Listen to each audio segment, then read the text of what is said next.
All right, welcome in everybody. I'm super excited. If you don't know me, I'm Taylor Dahl. I host Making Monsters for SB Nation's podcast and Windy City Gridiron. I've been kind of working on a collaboration here for a little while to get all of the Bears fellow Twitter podcasters, writers, we all do a little bit of everything, but to join together and kind of do this big monster collaboration is what I'm calling it because make a little play off of my Making Monsters. But so obviously here, I'm going to go around and let you guys introduce yourselves and your podcast and your work. Just most people are probably familiar because I think we all kind of have the same, the same followers that pretty much follow our stuff. But Nick, kick it off, introduce yourself, and then we'll just go around. Hi, guys. My name is Nick Rohde. I am the host of Just Another Year Chicago, a YouTube channel strictly about the Chicago Bears. And excited to be here tonight. Taylor's been trying to put it together for a couple weeks, and we finally were able to get on before the season. So excited to talk about the Bears and everything about the Bears that we can we'll probably talk for like 5 hours at this point, but we'll have a good time tonight. All right, Brendan. All right. Yeah, I'm super excited to be here. Brendan Sugrue. I am the assistant editor for Bears Wire, USA Today's Bears Wire, and I'm also the co-host of the Bear Down Chicago podcast. And I'm super excited, like I said, to talk Bears here, but I can't do 5 hours. My wife is going to kill me. But so hopefully maybe closer to 4. But no, this is so exciting. Like we're finally at that point where regular season football is so close. We can taste it. Yes, I know. I think everybody who has a significant other already knows they're about to lose us for a lot of the days for the next 5, 6, 7 months. So I understand not to go 5 hours. All right, Deeks. Yeah, Deeksview. I run Next Wave Bears on YouTube. Kind of a mixed bag of news analysis, however I'm feeling, but definitely a growing YouTube page. And I'm also on Twitter at Deeksview OG. I'm very active there. If you've been on Bears Twitter, I'm sure you've seen some of my tweets. So yeah, that's about it. I'm excited for the season as well. And week 1 can't come soon enough. I know. All right. And then IllWill, Roy, aka IllWill. Hey, I'm IllWill. People probably recognize me from Twitter. Also a member of the host of the Three Kings of the Midway podcast. We've been kind of dormant with the offseason and scheduling conflicts. Adulthood, yay. But the season's getting here, and we got to start getting it. We're getting in gear. The players have preseason. We have preseason too. So I've been trying to hop back on Twitter and, spread my propaganda. Yeah, we've been seeing you back on here. Let's talk a little bit. I want to get into some of the cuts, obviously, that have been made early tomorrow. The cut deadline is happening tomorrow, so we're going to see a bunch of other things, and that's with the Bears and obviously the other players around the league. Bears have that number 1 spot on the waiver wire, so it's definitely something that we have to keep a close eye on. If we think there's a position group maybe we really need to go after, which I'm sure we all have our opinion on that. But first, let's talk a little bit about this last week in this game on Saturday. Because I think we see some overreactions about Justin Fields. What are you thinking about that, Brendan? What were your thoughts on Justin's play, and do you think this has any indication of what we are expecting week 1? There are never overreactions about Justin Fields. What are you talking about? It wasn't a good performance. I think anybody who saw the game and kind of watched Justin Fields' snaps, I think it was 13 of them, could look at it objectively and say, look, he wasn't sharp. He wasn't accurate with some of his passes. He looked a little late. But ever since last year, particularly after the Bears looked like world beaters in the preseason, we remember the Cleveland Browns game. Seriously, when Justin Fields was just dicing up the defense, he was finding Dante Pettis in the end zone, Cole Kmet, and he just looked like a truly different quarterback. After the Bears won as many preseason games as they did in the regular season, I told myself, I'm not going to get too high or too low for any preseason action whatsoever. And I held to that. I wasn't happy with what I saw. Obviously, you want to see your players look better and look sharp, especially 2 weeks before the season. But I'm just kind of like, you know what? Yeah, it was rusty. He was coming off of 2 weeks. Get it out of the way now. The schemes are going to look much better. The players are going to be ready to go. You're going to have Chase Claypool. You're going to have your starting offensive line for the most part, besides Tevin Jenkins, of course. So I'm really more in wait and see mode for the first couple of weeks of the regular season. I think that's really what's going to happen. So not thrilled, but I'm also just not super worried about it yet. Yeah, I agree. I think, Nick, obviously, it's funny because you mentioned the preseason games last year, and it just came up on my memories on Facebook of it was like Justin Fields tearing up like the entire field and using all of his weapons. And I was like, I remember for a brief moment, I was like, did we find some sneaky good wide receivers and we didn't know, with like Dante Pettis and Equanimous and all of these guys? And then that obviously didn't happen. But Nick, when you were watching the game, was there ever a little bit of a concern for you, or did you have kind of the same mindset of like, it's preseason, there's the solid offensive line's not there, and those things, it's not an indication of what's going to happen? Yeah, it's tough. So last year, I'm always optimistic. I thought the Bears were going to the playoffs last year, as crazy as I am for that. But one thing that really stands out to me is the difference between last year and this year with this team is depth. Like, there is a ton more depth in the security blankets that the Bears can like go back on and go through. You were kind of saying it too. Like, we thought like maybe we found some sneaky people this past, last year, and then this upcoming year. I thought Fountain was going to make the roster to kind of like kick things off there. I also thought Anthony Jones was going to make the roster because, they are talented players, but there is so much depth that it's hard for those guys like that to make it. Will they go to the practice squad? Maybe. I would like to see it. I think that they're talented players. I think Fountain's for sure going to go somewhere with how electric his plays were and how big of a wide receiver he is. But just a comparison from last year to this year, it's a lot different. The preseason's the preseason too. It doesn't count. It's guys trying to shake off rust, or they're trying to figure out how they work in this system. And this team was really broken down again this past offseason to find new players, to find who works for Justin Fields. And guys are still getting used to each other. So wasn't totally concerned about, the play against the Bills.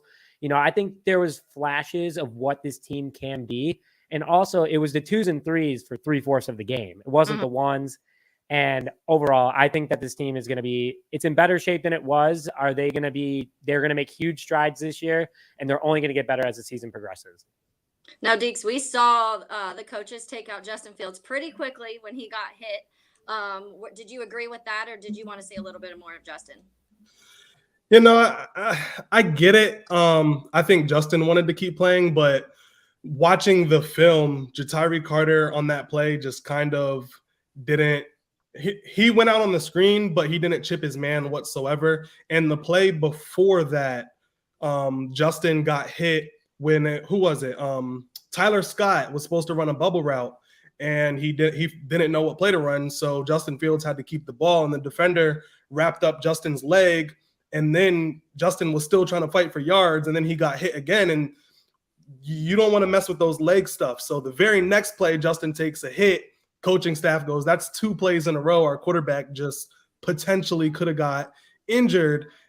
Just pull him. And honestly, I was more of an emotional roller coaster with this game as well, because like me, I wanted to see 4,000 yards passing as well, just because, the Bears are the only team that don't have it, yada, yada, yada. Justin said he wants it.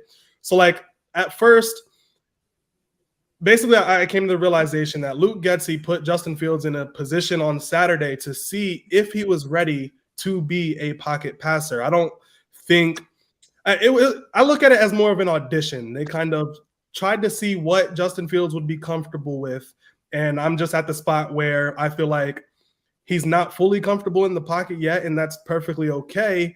Now we see, where he's at with that level, because I think Luke Getsy wants to replicate kind of what the Packers did with Aaron Rodgers, but you don't have Aaron Rodgers. So now I think the game plan is going to be a lot different. We didn't put anything on tape. You're not going to see anything close to what we ran in that preseason game. So, I mean, overall, I just think it was kind of an audition to see where he was, but he has legs of a god as far as like with athleticism. So I'm confident in that aspect, just because I know he can be electric with his legs. And once he gets on the move and he starts to get his flow going, and you have like crossing routes and, so forth and so on, he'll get comfortable. And the one thing that I do want to say, Patrick Mahomes said he did not learn how to read a defense until his 3rd season. He was out there playing with Tyreek Hill and Travis Kelce. Everybody was open, so he can just, he's God-gifted arm, so he can make it happen out there throwing 5,000 yards without even knowing how to read a defense. If you don't have if you don't have Travis Kelce and Tyreek Hill, you're not gonna, develop that much. So I think people just got to be patient. he's going to use his legs. He's going to slowly work into a pocket passer over time. But in the meantime, he's too electric for me to sit here and go, oh, he's not going to be something. Yeah, I think one of the things we talked about a lot this last year and this offseason was like the anticipation and him needing to work on that. And I think we did still see moments this last weekend of there's still some progress that needs to be made there. What it's expected. And like you said, he's now working with DJ Moore. But to me, it feels like him and DJ Moore already have this connection. And the fact that DJ Moore is able to do those yak yards that we just did not have last season, you feel like that's going to help pretty quickly when the season starts. Yeah, I think so. I think because like we talked about this on our podcast, me and Dan, we talked about like guys throwing for 4,000 yards.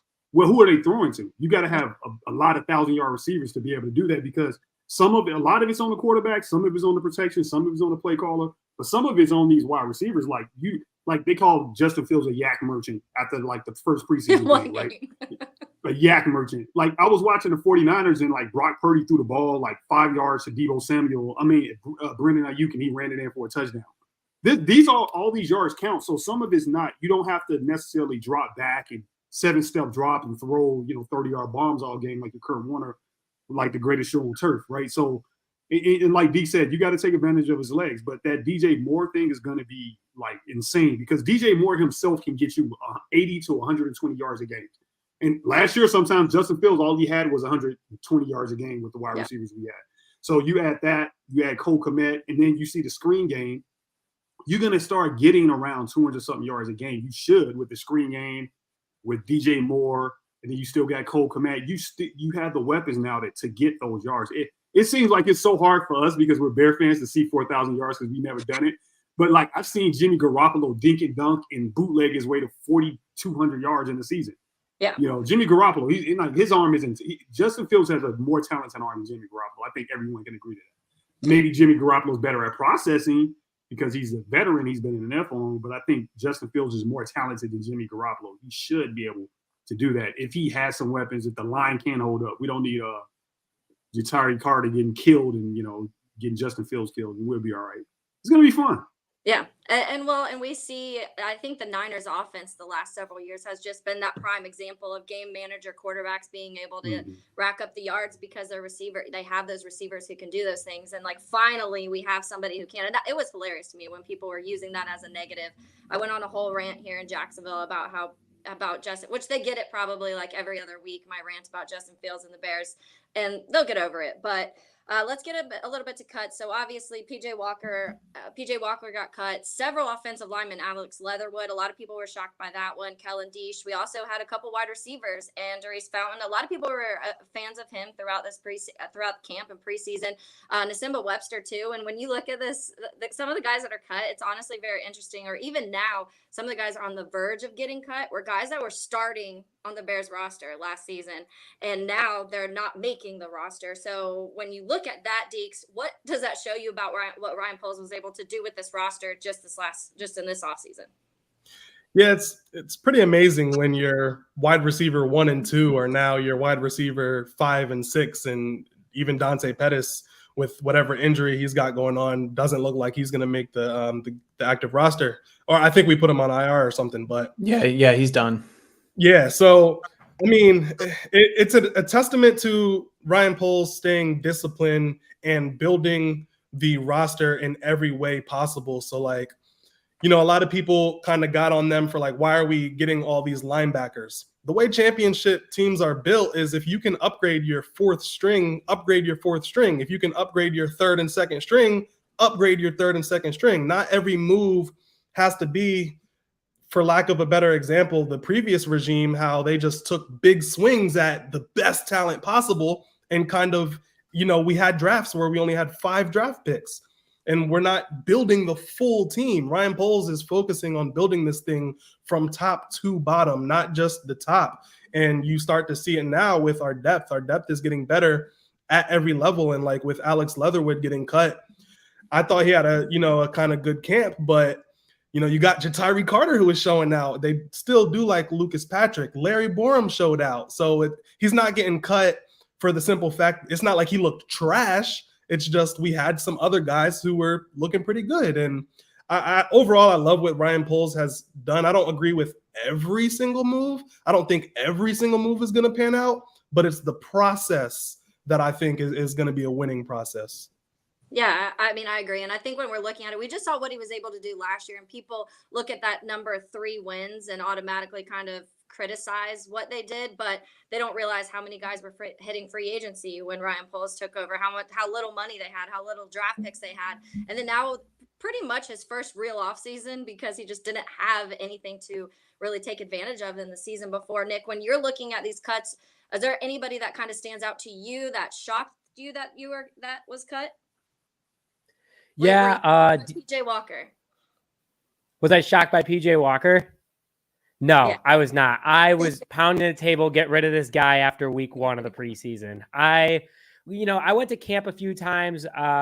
Brendan, I think I actually saw you there. You were in a different section, but I was over in just the casual stand. You definitely didn't see me. I was just like, oh, okay. Well, I was going to say.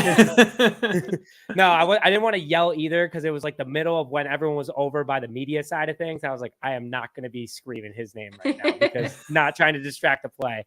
But watching some of the quarterback drills, specifically, there was one drill, and I posted it on Twitter, was the rapid fire but short passes. And, Justin Fields was hitting 9 out of 10. Peterman was hitting, maybe 7 out of 10. Tyson was hitting almost all of them too. But then Walker, on a short pass, he was hitting maybe half. And that's when I was like, okay, that's not a good start. Then you throw him out there in 11 on 11, 7 on 7s, and he's still throwing interceptions, overthrows. And this is just against your teammates. And this was in the beginning of camp too. So when we got rid of PJ Walker, I was happy about it, because that was Ryan Poles saying, listen, I know that I gave this guy a legitimate contract. I know I'm going to owe some dead cap here, but I'm choosing talent over money. And I can work around this because I have faith in myself, my staff, and the guys that I already have on the roster, that one mistake is not going to define the rest of this season. So you go back and you look at a Khalil Mack type trade, how that impacts the future longevity wise. I was like, okay, that's Poles saying, hey, I'm willing to do what it takes to keep the best talent. And clearly Tyson and Peterman worked better in this offense, in my personal opinion. Will Peterman make it? I mean, we can have 3 quarterbacks on the roster. So I think so. And again, I think he did fine.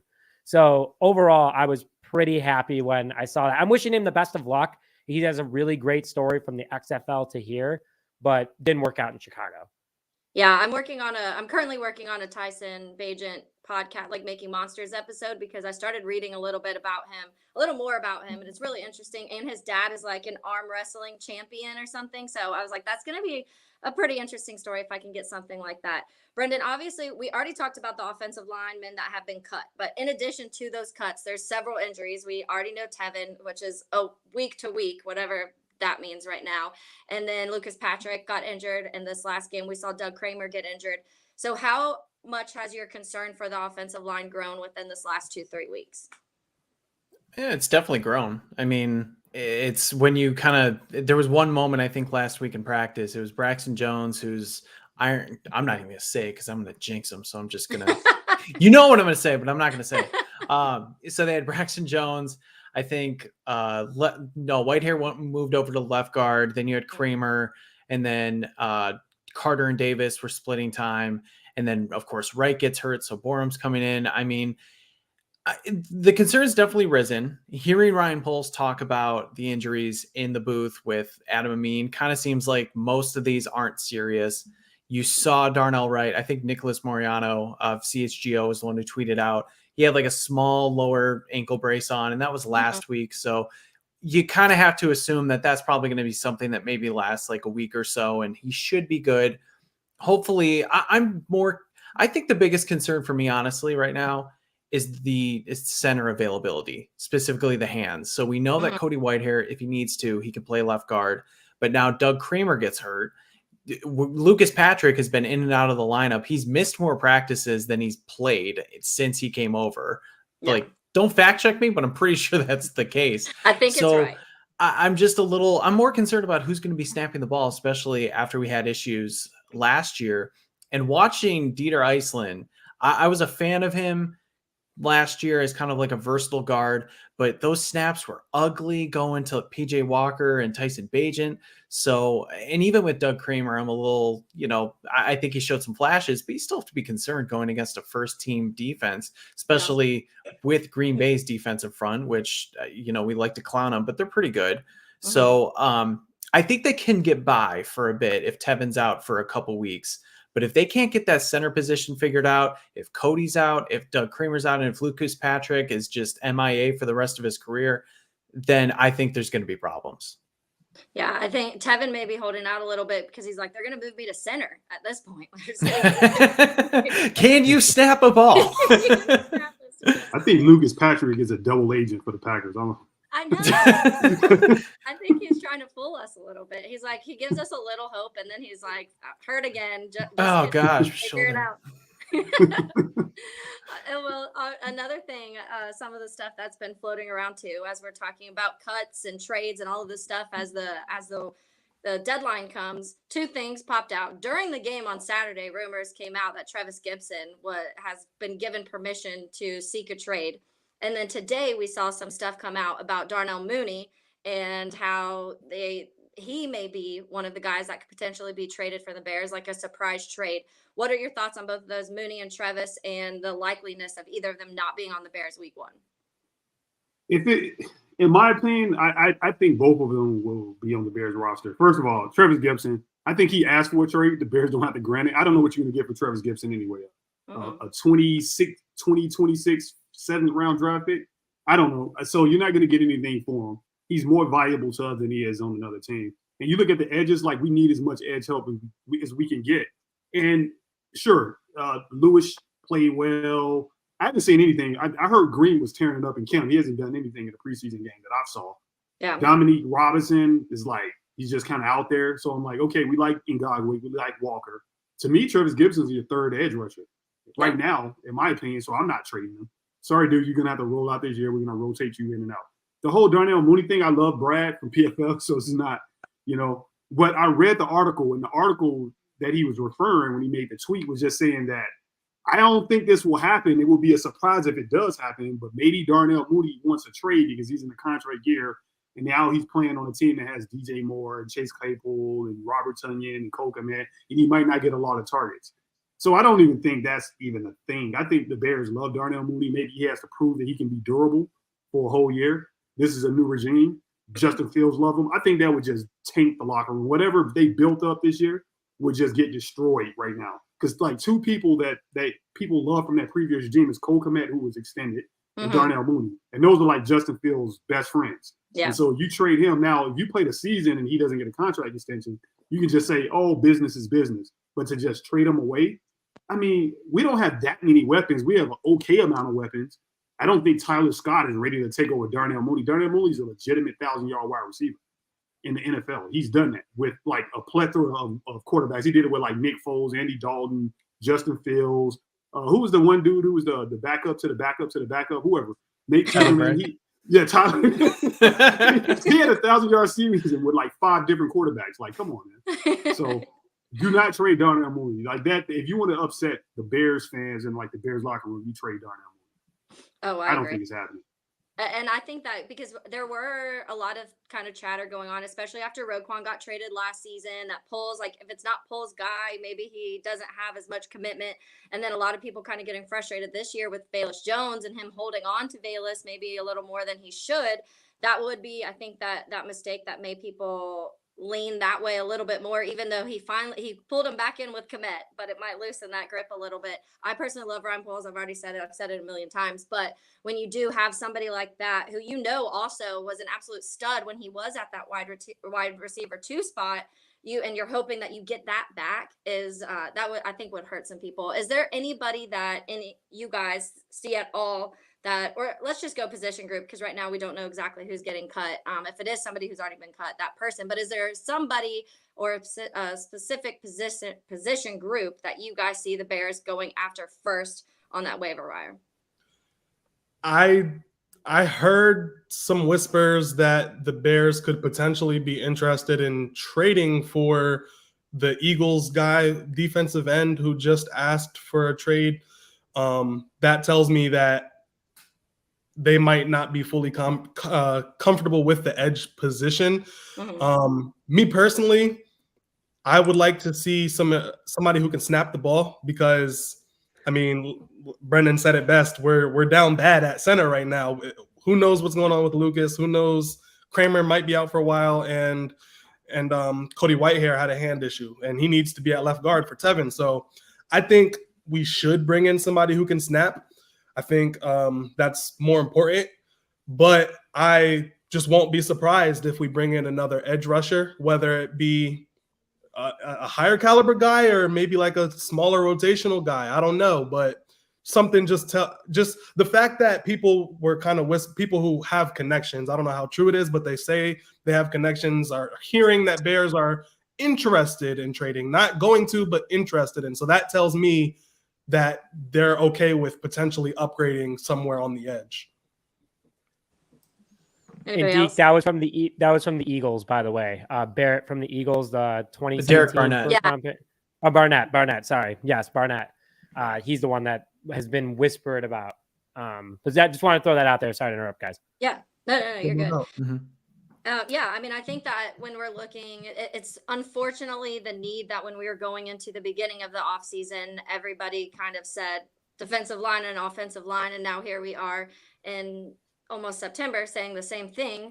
Unfortunately for the offensive line, it's been injuries. So I think that I'm wondering, I think they'll judge it a little bit more because they know more about the injuries than we do. So I'm assuming they'll kind of take a look at these injuries and when they're expecting those guys to be back. And if it's week 1, week 2, week 3, they may hold off a little bit. But if it seems like some of these guys are out longer, it may be you have to hit that panic button a little bit.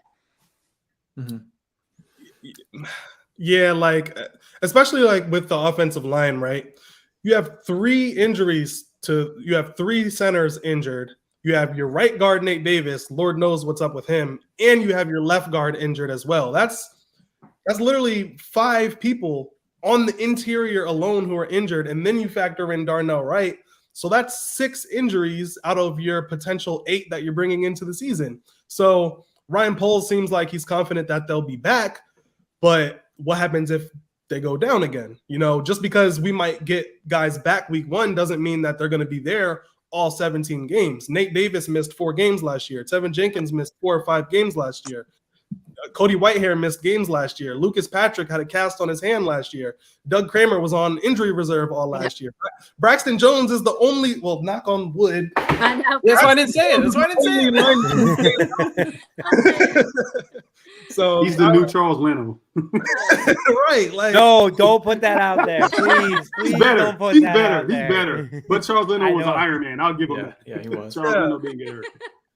I want to see us sign somebody on the line. I don't know if we will. I don't know if the value will be there. And that's the thing. I wanted us to draft a center, but the fact that we didn't just tells me that Ryan Poles didn't value the center as high as they valued other guys. Like Ryan Poles is true to his draft board.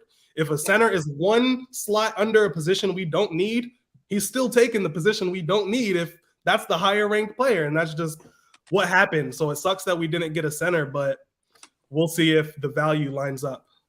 Yeah, there was several that I was like John Michael Schmitz. I was shouting for, and the Bears had to draft him, like had the chance to get him like around the time that I thought they would. And when they didn't, I was super bummed. But yeah, I mean, I think when we're looking, there was a point last year where we were on like the 8th or 9th different formation when it comes to the offensive line because of injuries and because of people having to move around. So you really hope that this year with, even if you, like you said, if you start and everyone's healthy, you would hope that if you do lose a guy or two, you have someone behind them that you're confident in. And we just didn't have that last season. And I think right now you have to focus on your franchise, which is Justin Fields at this moment. So we'll switch. We'll go over a little bit on position group comfortability in a second, but I do just want to wrap up camp and preseason a little bit because obviously some of you were at camp, some of you were at the game this last game. We've seen a lot of things, and obviously there's all sorts of stuff on Twitter that we've been able to see. But Brendan, was there anybody from camp this, whether it be camp or the preseason, that kind of took a step up in your mind that maybe at the beginning of all this you maybe thought wasn't even on the roster or was lower, and now you see playing a larger part? Well, besides Tyson Bagent, because obviously that came out of nowhere. Yeah. Let me think. You know what? I'll say Tyreek Stevenson, because seeing him, and I'm sure Nick, you can probably attest to this, especially going from early in camp, he was getting beat like crazy in these 1-on-1, 7-on-7 drills and 11-on-11s. He was struggling, and there was that true competition between him and Terrell Smith. Like, that wasn't manufactured; it was real, because Terrell Smith was shining and Tyreek Stevenson wasn't doing as well. But then as the preseason went, and then as practices went along, he started to find his footing. And I do think he's probably, at the very least, for this first year, he's going to be a boom or bust corner, where he's going to be in position to make plays, and sometimes he's not going to, or maybe a penalty comes up and he's the culprit of, but he's also going to make those big pass deflections and possible interceptions. So I'd say just seeing his progression from the start of camp, and we know that the coaches have talked him up from OTAs and everything, but from what I saw versus to what, I saw at the end, at the final few practices, as well as the preseason games, I was really impressed with him. He really stepped up when his number was called. So I think he's going to have a very, I don't want to say good year out of the gate, but it's going to be an active and interesting year, I would say. Yeah, I was a big fan of Tyreek when we drafted him. I'll give you a little side note of something that worries me a tad, because I kind of did a pre-interview for a Making Monsters, because obviously if you listen to Making Monsters, I do like their path to the NFL. So I'll talk to high school coaches, their college coaches, whatever. So I was talking to his college coach from, I think it was his college coach from Miami. No, it was his high school coach. And he was saying that because originally he went to Georgia, he ended up transferring back to Miami because he went to high school in South Florida too. And I was like, why did he end up leaving Georgia to go back to Miami? Like, more playing time? What was the case? And his coach was like, well, he didn't like the cold in Georgia. And I was like, well, he's going to have a culture shock in Chicago with the winter. So hopefully he's able to figure that out, or we might see some scary stuff. But that kind of popped out to me, because I was like, if you've been to Athens, Georgia, winter, it's a lot different than Chicago winters. So that'll be interesting to me. Oh, well, was there anybody to you that kind of surprised you through camp and preseason? Yeah, I didn't get a chance to go to camp, unfortunately. Hopefully next year. But a surprise to me, probably not a big surprise, but I like Roshan. He like, you watch his tape, you're like, oh, this guy's good, but he played behind Bijan Robinson, so you like really don't know, was he just behind him? He's just a good guy, and they just got this wonderful story about him, and it sounds all warm and fuzzy inside, but can he really play football like in the NFL? And then, like, so when you watch him play football, like in the preseason game, you're like, oh wow, this guy is legit. And I know he has Khalil Herbert, who I love, and I'm sorry, I'm drawing a blank. Dante Foreman in front of him. But I think sooner rather than later, this guy's going to be like the feature back for the Chicago Bears. Like, do we know anything, by the way, about Deontay Foreman's injury? Because he left. He's injured? Oh my God. Yeah, he's I think he was in the game a little bit against Buffalo, but then he suffered some sort of, he looked uncomfortable. I couldn't tell if it was maybe just an awkward tackle to the ribs, maybe, but he was walking on his own power. So I don't know, could be something like that, just could be a stinger, but he was yeah, it kind of looked like that. When he got up, I was like, ooh, that doesn't look comfortable. So yeah, hopefully it's nothing too serious. Yeah, but you feel a lot more comfortable with Roshan Johnson, in that situation, because we know he can run the ball, he can run a rock, he can pass catch, he can block, he does all the things that you need from a 3-down back. So, like, to me, that was I know my co-host Dan Goodwin III loves Texas running backs. So, but I think, to me, that was a shocker. Like, I think that guy's really good. I think he's gonna be probably one of the next Chicago Bears running backs that we're like, Matt Forte and that Thomas Jones that we kind of look forward to. That's what I think. I feel like Rojo just fits Chicago too. Like, you just feel like that's like something you see on a shirt with a Chicago Bear. Nick, what about you? Was there anybody for you that, or even the opposite way, like somebody who you thought was really going to stand out at camp and kind of disappeared a little bit? Yeah, I want to go back to Tyreek Stevenson real quick. I think one thing that really changed his projection, and Brennan, like I saw it at camp after Tillman kind of worked with the DBs for a day. I feel like he understood the responsibility and like what it took to be at that level, because his stock skyrocketed after that one practice with Tillman. And that's something that I really one improvement. It's not even from a player standpoint, Taylor, but it's the coaches and what they did with the culture of the Bears.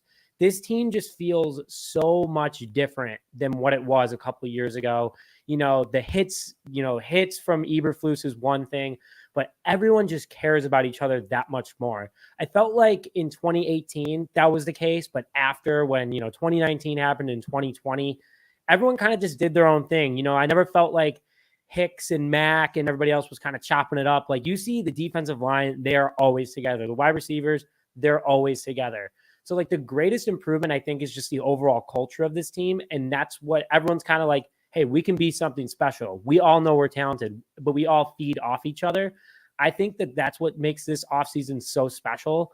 And it just takes it into the next zone, because you were 3-14 last year, but you have a whole new team. And the guys that stuck around took in the new guys very, very well. So, that's just kind of the overall for me. And one guy that, I kind of want to hear more about is Justin Jones. I really like Justin Jones. He worked with nothing last year and still had 50 plus tackles at the nose tackle position, 3 sacks, which is pretty impressive up the middle when you're not a guy named Aaron Donald. But overall, he did a very good job, working things out, and he's a good mentor for his teammates. But I want to see more of his playing ability. Now you have a defensive line to work with you. I want to see him get unlocked, and I feel like he's been the same so far. And I love Justin Jones. I've had him on a couple times. Really nice guy, and he wants more. It's just that I want to see it now applied. So that's what I'm looking forward to in week 1. Is I'm going to have my eyes on him a lot to see how he breaks out with all this new help that he has.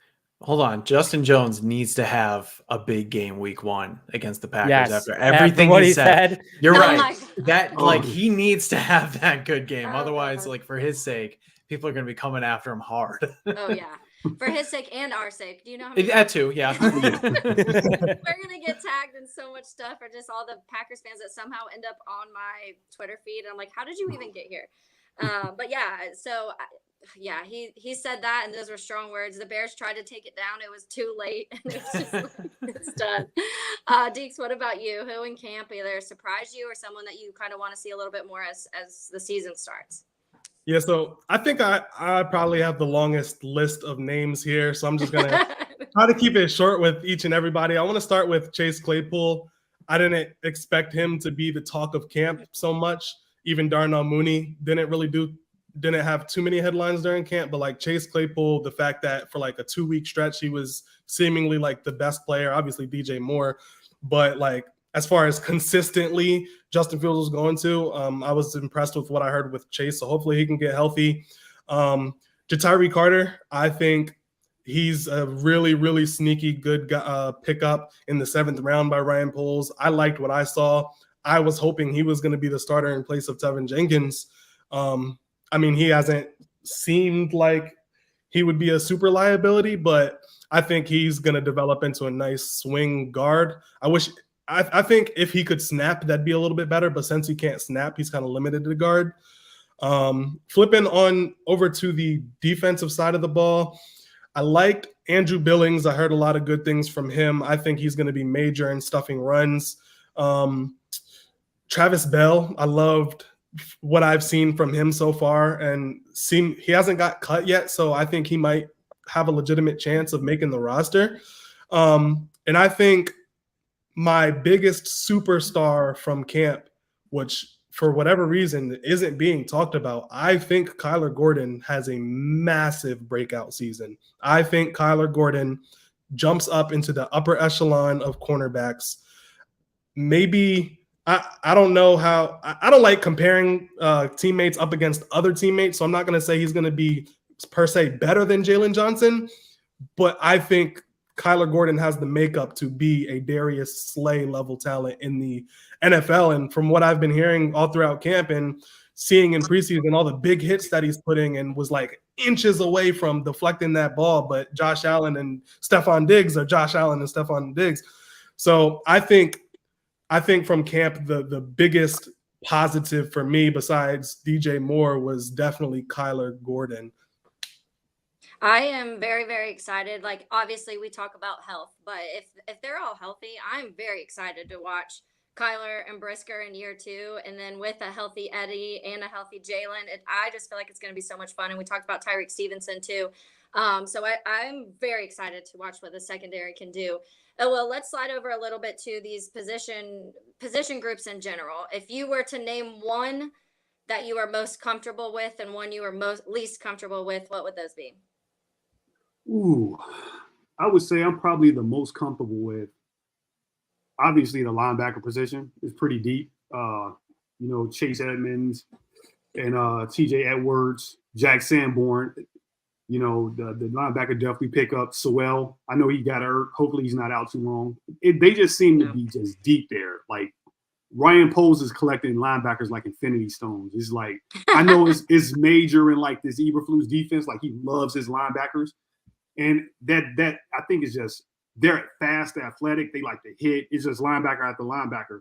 And I'm going to cheat a little bit. I'll say the secondary in general. We're just talking about Kyler Gordon, Jaquan Brisker, Eddie Jackson, Jalen Johnson, Tyreek Stevenson, who we just said, Terrell Smith. They just seem to be deep. Even though in the position that probably is the weakest, in my opinion, unfortunately, is the defensive line, right? Because, we see Justin Jones, and I love Justin Jones. Me and Justin Jones actually became cool after like a misunderstanding on Twitter. So shout out to Justin Jones. That's my boy. But Billings being a nose tackle and the young guys, those young pups in the middle, Dexter and Pickens are going to have to step up, right? They're going to have to be in that rotation. We haven't really seen Godway play, but we know he can play. We haven't really seen DeMarcus Walker play. He's been out most of the preseason. And like you said, Travis Gibson. But if that defensive line can kind of like hold it down and make it clean for those linebackers to hit and hunt and put a little pressure on the quarterback so those DBs can break on the ball, the Bears defense might be decent. But I think that defensive line has the biggest question marks outside of the offensive line. I think the offensive line has talent. They just keep getting hurt for whatever reason. I think the offensive line is probably more talented than the defensive line. But we got to see the defensive line, man. They got to apply some pressure on the quarterback because last year we weren't getting to the quarterback. And they put a lot of pressure on those DBs. If they can put some pressure on the DBs, that's when you're going to see Kyler Gordon, Eddie Jackson, Jaquan Brisker. Those guys are going to thump. Those guys are going to hit. Those guys are going to create turnovers. Those guys are going to create havoc. And that's what you need in the Eberflus defense. They create turnovers. They rush 4, 7 eyes on the ball, and just wreak havoc, strip the ball, create turnovers, takeaways is what they call them, not turnovers, but takeaways. If that defensive line can hold up, we might be decent. Yeah, we heard that a ton in the broadcast. This last broadcast on Saturday, they were talking about how just from 2021 to 2022, the takeaways, ramped up a little bit, not a ton, but you should expect even more this next season, especially with what they were able to do at some of those certain position groups. Brendan, what about you when you're looking at all of the position groups, and you can even separate that, the corner and safety?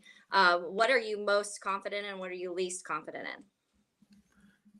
It feels really weird to say, but I am actually really confident in the wide receivers and just think about where we were last year versus this year. The pecking order, I think, is perfect. You have DJ Moore as that true number one. You can trust him with pretty much anything. He's going to make a play no matter what. But then going down to 2 and 3 with Claypool and Mooney or vice versa, those players fit those roles to a T. You can have Claypool in certain mismatches, depending on, with his size, different corners, and Mooney. We know the kind of player he is. We know how fast off the line he is and what he can do in that number 2 role. I know we talked about it earlier. So in my mind, I just see them fitting those roles to a T. And then you have Equinemius or Tyler Scott as your fourth or fifth wide receivers. Equinemius, great blocker. You can count on him for maybe a catch or 2. Just don't count on him late in the fourth quarter for anything. But still, he can make run the right route and, don't let the ball go right through your hands. But still, he was effective in certain packages last year. And if you just take those and isolate them, I think that's pretty good. Tyler Scott, you can bring along slowly. You're not expecting him to be that number 2 right off the bat. Maybe he develops there. That would be great. And then let's say Velus Jones does make the roster. He's essentially just like Tyler Scott. He's not being counted on to be that top option. You can use those gadget plays. And is it a disappointment for a 3rd round pick from last year? Yeah, it is. But look, the way that the roster is constructed now with the rest of the position group, I think that's totally fine with what he can give you. So utilize him in certain packages.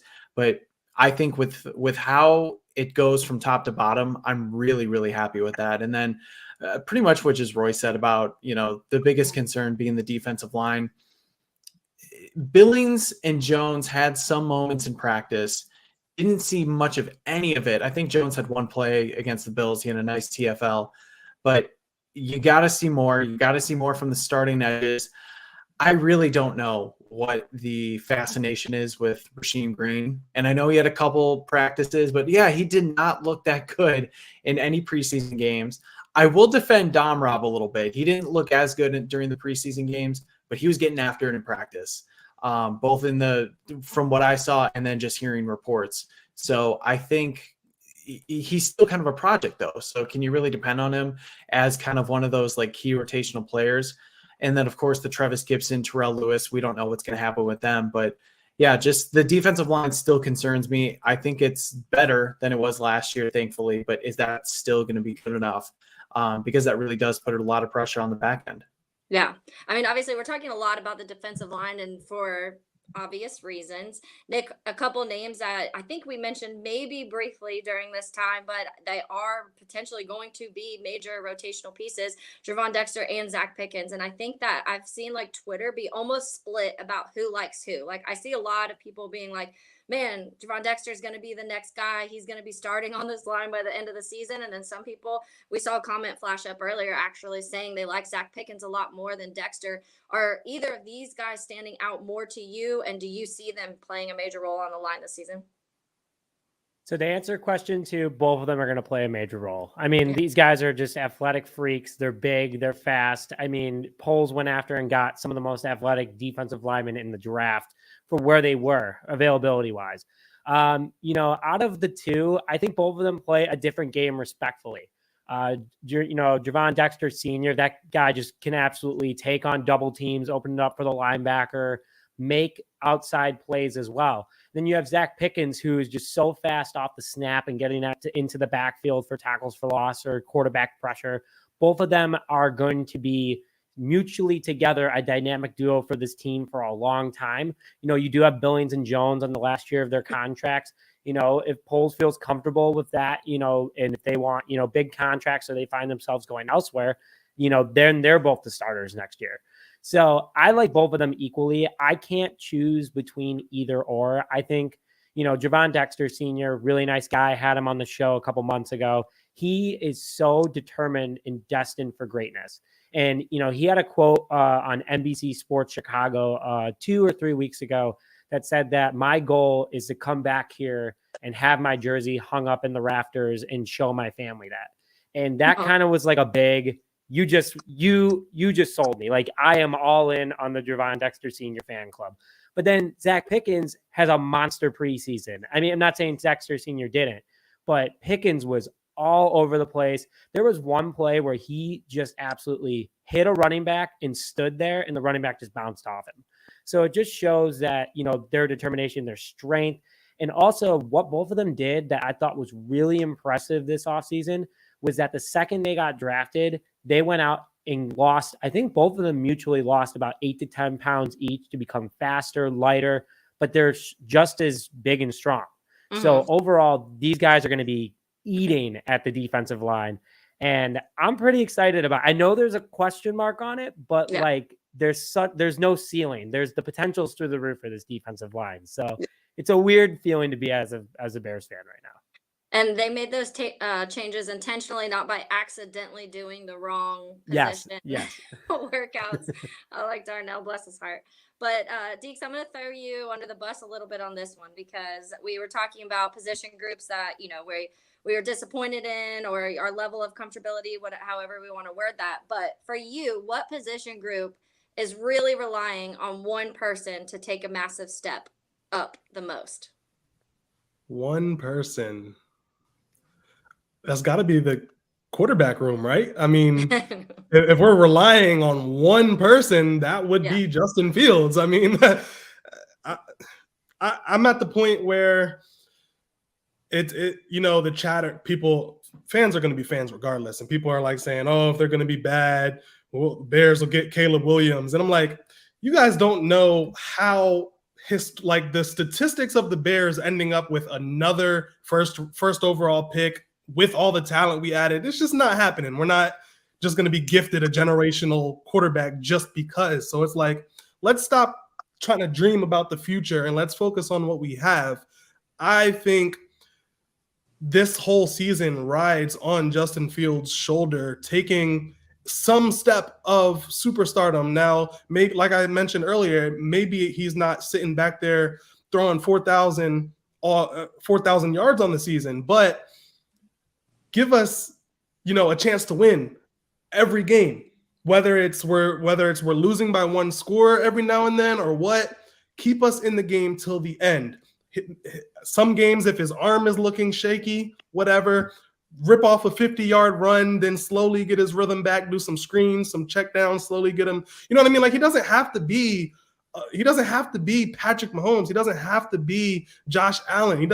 I know Bears fans, we dug ourselves in a hole saying, comparing him to Jalen Hurts and all this stuff. Like, I do get it. Bears fans deserve, kind of getting a little pushback on things we have said, but being realistic, he doesn't have to be anybody else. He just has to be Justin Fields. And, just to answer your question as far as one specific, I do have a second answer for that because I just thought about it. The secondary does rely on Tyreek Stevenson. You're only as strong as your weakest link, and it doesn't matter how good the other cornerbacks are. A team can pick on a rookie cornerback all game long.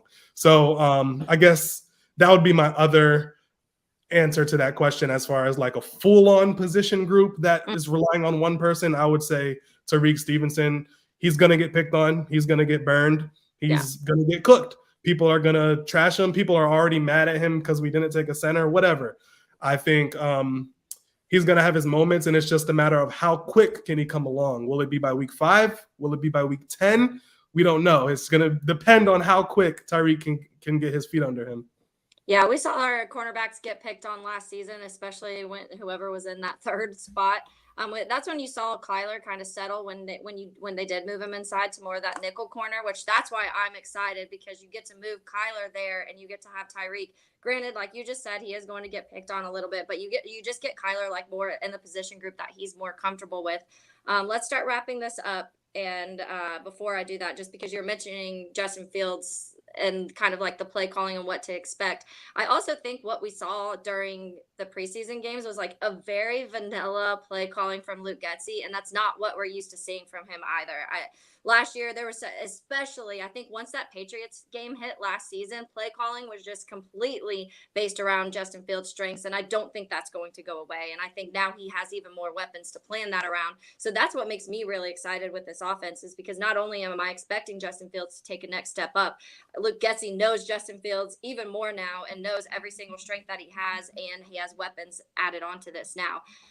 So wrapping it up, Packers. We have Packers in, I think, like 13 days now. And we talked a little bit about this before we started pushing record. I'm just going to go around real quick to each of you before we end it, and just kind of your expectations of what you feel this game may look like. Nick? First of all, I need the secondary to absolutely do what they're meant to do what this team can do, and shut down Jordan Love, just so Packers Twitter can please stop talking.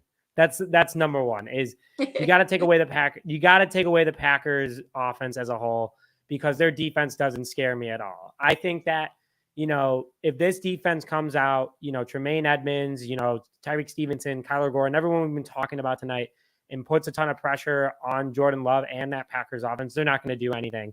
Also, like Brendan, all of us were saying, Justin Jones has to back up what he said. That's number one out of the gate. Number two is I want to see Justin Fields go out there and just look like be in control.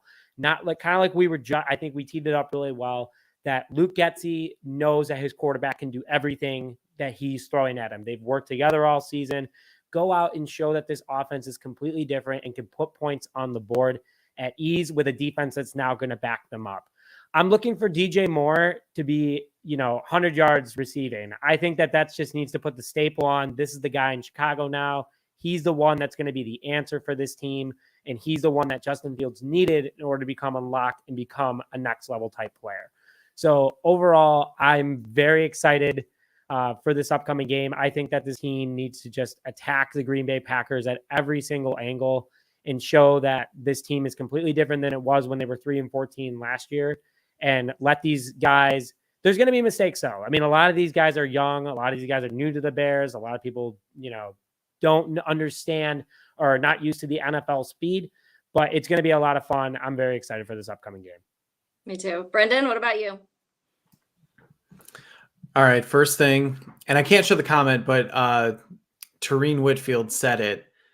Don't let Aaron Jones, there it is. Don't let Aaron Jones rush for 120 yards. Stop the run. Stop the run. Last year, I'll say it again. Stop the run. Last year, the Packers did not beat the Bears because of Aaron Rodgers. They beat him because A.J. Dillon and Aaron Jones kept running the ball, getting first downs, and doing enough so Aaron Rodgers could do just a little bit with his passing to keep the ball moving. If the Bears can stop the run, and to be honest, we haven't seen it yet this preseason. The Bills did it. The Titans did it with Tajay Spears. I mean, I don't think the Colts did it as much, but still 2 out of 3 games, not looking great in the preseason. If you make Jordan Love play football in his first, not his first, but what is it? His second? Yeah, his second start. Yeah, but this is the biggest game of his young life right now, because this is the new, turning over a new leaf, starting a new era at Soldier Field. You need to make him play quarterback, because I think the moment might be too big for him, because he's got all the pressure in the world. He needs to get off on the right foot, and to do it against the Bears. I mean, I think when you talk about like who's got more pressure, Jordan Love, Justin Fields to start the season, I do think it's Jordan Love, just because of what this Packers rivalry has been over the last decade plus. And look, I'm not going to run from it. We've had our asses kicked. So if you can make Jordan Love throw the ball to get yards, I think good things are going to happen. And then offense, just play smart. I mean, we don't need to see an aerial attack to open up the season. I mean, if we get a lot of DJ Moore yards and Darnell Mooney yards, and, Justin Fields is slinging it everywhere, great, but also lean on that ground game, because we know it works. We know what happened last year and how effective it was, and just do enough to get the win and start out on the right foot. So I think the Bears win. Maybe this is just optimism. I think it's going to be close. And I also think special teams is going to play a role in it. We were talking earlier. The Packers have a rookie punter and a rookie kicker. Mason Crosby was there forever. And kicking at Soldier Field is a very fickle beast. So I'm just going to say that. You never know what's going to happen. And with like a rookie kicker there, weird things can happen and missed kicks can happen. So we'll see. It's going to be good, though. Yeah. IllWill, what about you? What's the secrets to winning the game against Packers week 1? I agree with Brendan. I was thinking the same thing about the Packers offense, is that the running game, because they still have Aaron Jones, they still have A.J. Dillon, and they have a good offensive line. And I think LaFleur is smart enough not to say, hey, I'm going to ask Jordan Love to go into Chicago, his first like real starting game on the road in a hostile environment with this rivalry, and ask him to throw the ball 30, 40 times a game. Because if he does that, we're going to win handedly. Like, he is not ready. I'm being honest. He's not ready to take on that. He is not Aaron Rodgers. So they're going to shove that ball in Aaron Jones' gut, and A.J. Dillon is going to be on the Bears to stop that run. Because if we can control that, then we can play the game that we want to play. Because I also don't want to start off with Justin Fields throwing the ball 30, 40 times. Remember when Mitch Trubisky did it? I think Justin Fields is more talented than Mitch Trubisky, but that didn't end up well for us. We don't have Matt Nagy.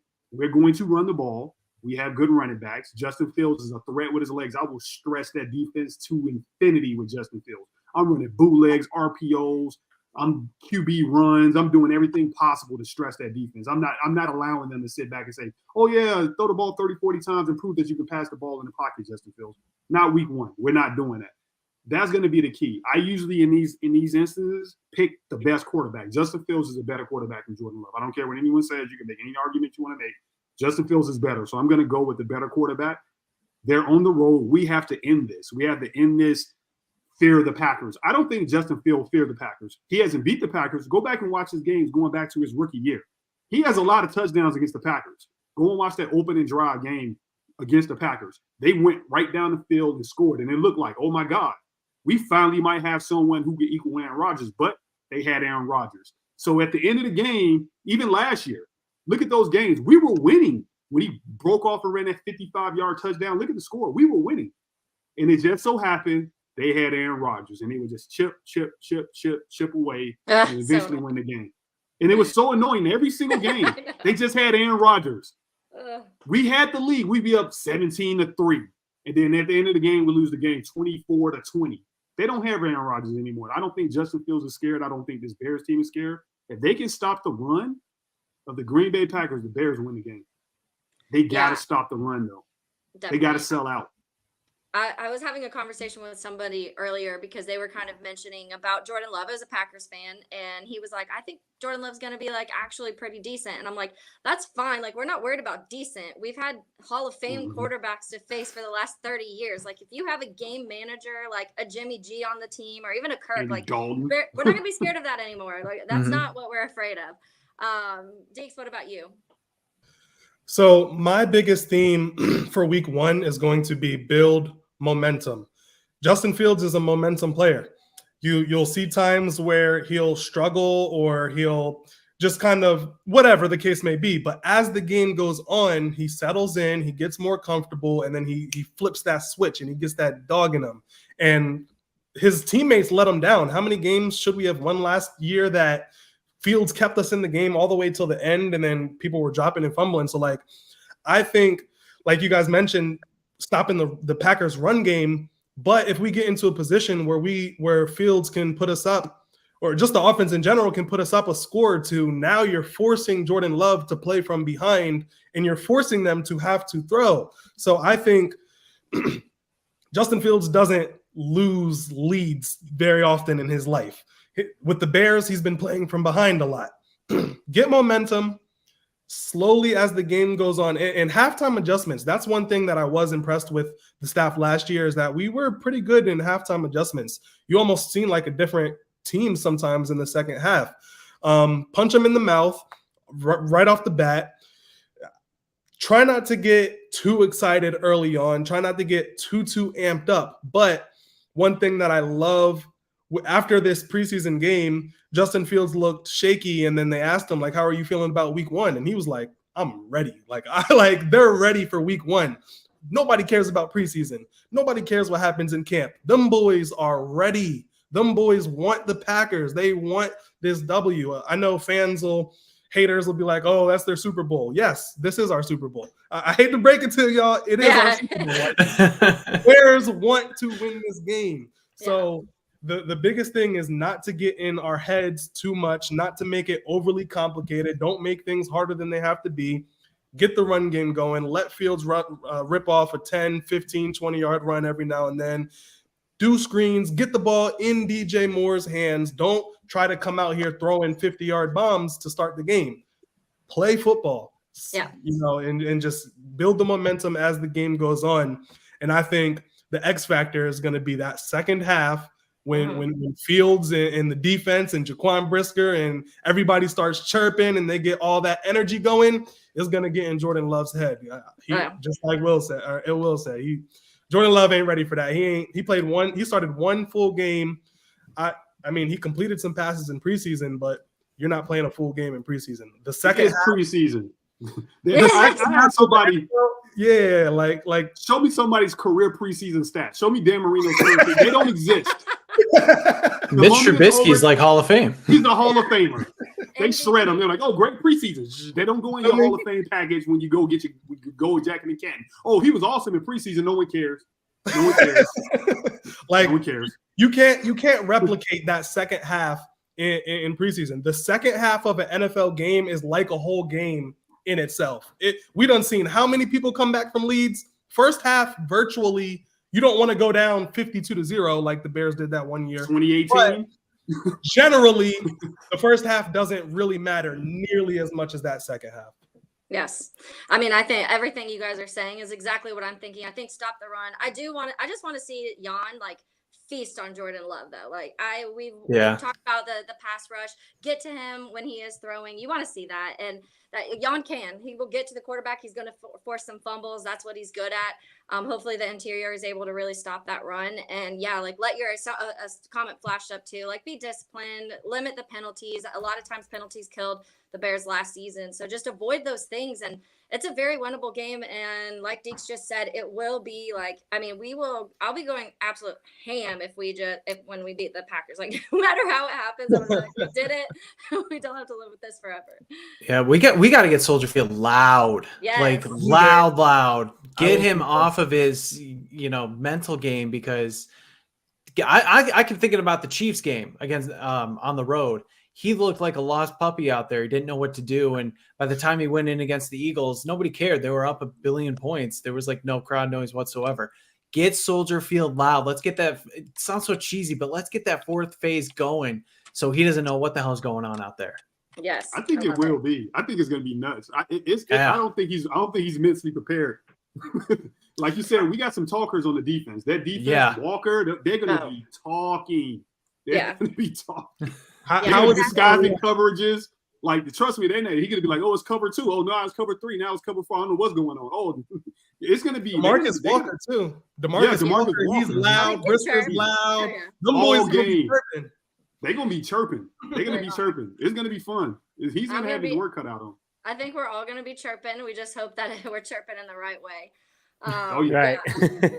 I'm so nervous, but it's going to be fun. And it's the first, like we start and end with the Packers, and it's just, we're going to see potentially 2 different Packers teams. So we really have to take advantage of this week 1 against them. And you also want to win these games for the NFC North, because the rest of the schedule is pretty winnable. So just do what you got to do. And that's part of what they're doing. But guys, thanks so much for hopping on. Obviously this iPad's literally on 1%. So if it shuts off,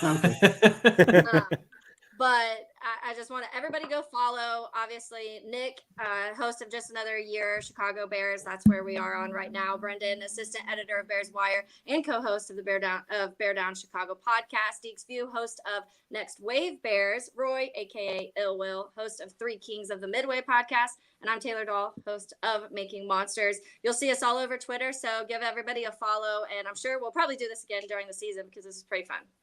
Yeah, it's a lot of fun. Thank you, guys. Yep. Thanks for organizing it, Taylor. Yeah. Really appreciate it. Yeah, Go Bears. definitely. They're down. Go Bears. Thanks, guys.